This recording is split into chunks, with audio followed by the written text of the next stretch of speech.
Hey everyone, welcome to my Genius Hour. And for my Genius Hour, I decided to do a group inquiry project, which had my students look at a social issue, research this social issue, and then report their findings as a news team. So, the reason that I decided to do a group inquiry project was because I am very interested in inquiry. I think it does wonders in the class. However, I don't really have that much experience with inquiry, and I wanted to learn more. So I thought this was the perfect opportunity because my guiding question was how can we strengthen collaboration and connectedness in our classroom? So currently I am teaching English Language Arts 11. However, I adapted this so that it also fit the English Language Arts 8 curriculum. It just depends on what your expectations of your students are and what you are requiring them to do. So I'm going to focus on the English Language Arts 11 curriculum just because that's what I'm doing right now. So with my big ideas, curricular competencies, and content, the nice thing about the English Language Arts curriculum is that from kindergarten to grade 12, it relatively stays the same because it's very skill based. So my idea with my project is that I wanted students to understand that they don't live in this tiny little bubble and there's so much going on in the world and what are their roles and responsibilities as citizens of their city, of their community, and of the world as a whole.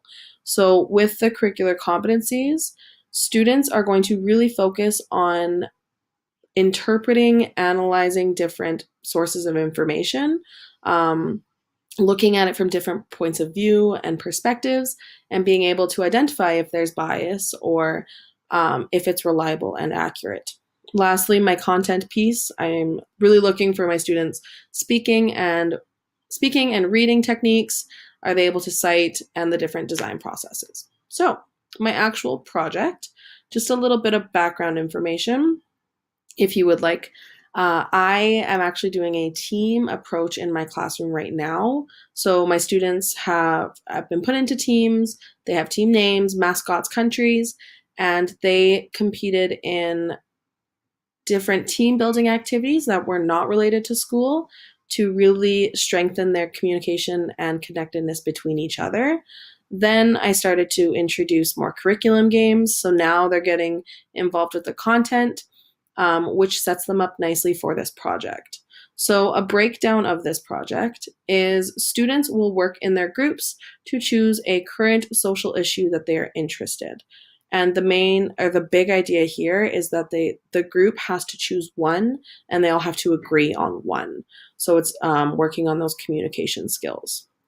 Their group will then become a news team where they will have to report their findings by creating a Twitter page to provide updates on the issue, as well as create a news broadcast, which will be then posted to the YouTube page.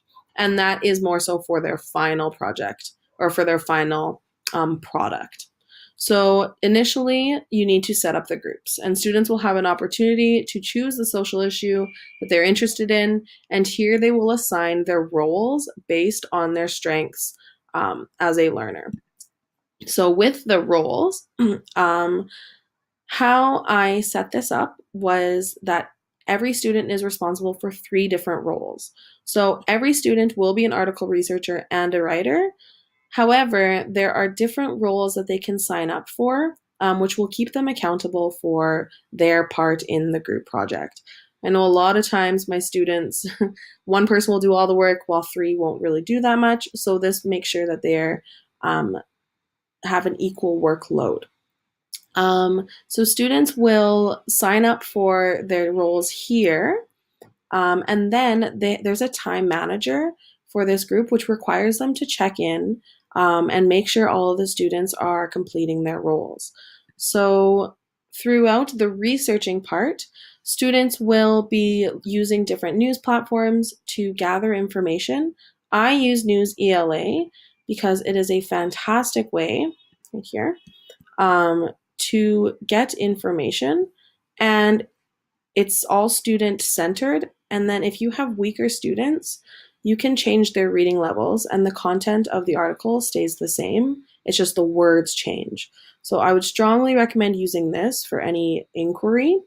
And Throughout this researching and reporting part, I have students completing checklists, which keeps all of the kids accountable. So the group manager is in charge of completing these checklists. But what I have found by doing the first one is that everyone has been involved in this process. Um, so, a very, very beneficial way to keep students accountable throughout the inquiry is to create checklists, which I will provide in the group later. After students have researched, they will then start using their reporting or start their reporting phrase where their Twitter account will come in handy. So, this is where they will be giving live updates and they can also follow any news groups where they are learning in live time about social issues and their social issue that they are studying. Following this, I should mention that that is an ongoing part of the assignment, and it's mentioned more so in the checklists. And this part is optional with the written part. Students can write or compose a written piece where teachers will assess their actual writing. Up to teacher discretion if you would like to create an article, if it's in the curriculum. I know for the English 11 curriculum, it requires them to cite. So I will be requiring my students to write a news article citing the different quotes that they find. And then their final project will be a group presentation, kind of in the form of a newscast. And students will be working together and then orally presenting that to the class. And then as a way of using feedback or of giving feedback, I will be using Microsoft Forms. And by scanning this QR code, which if you want to scan right now, you can, by using this QR code, you will be brought to this news broadcast oral presentation feedback sheet. So every student will be giving the group's strengths, weaknesses, and questions.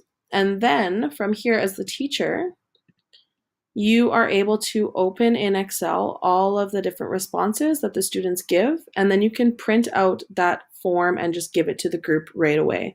It's a really good way of giving feedback to the students.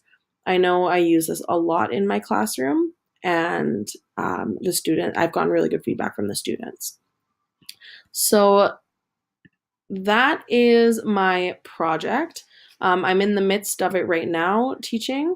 However, I have found really good things, and the students are really working together and coming together and supporting each other. Like if one student is falling behind, then another student is kind of stepping in and not doing the work for them, but helping them to finish their work, which has been really, really cool to see as a teacher.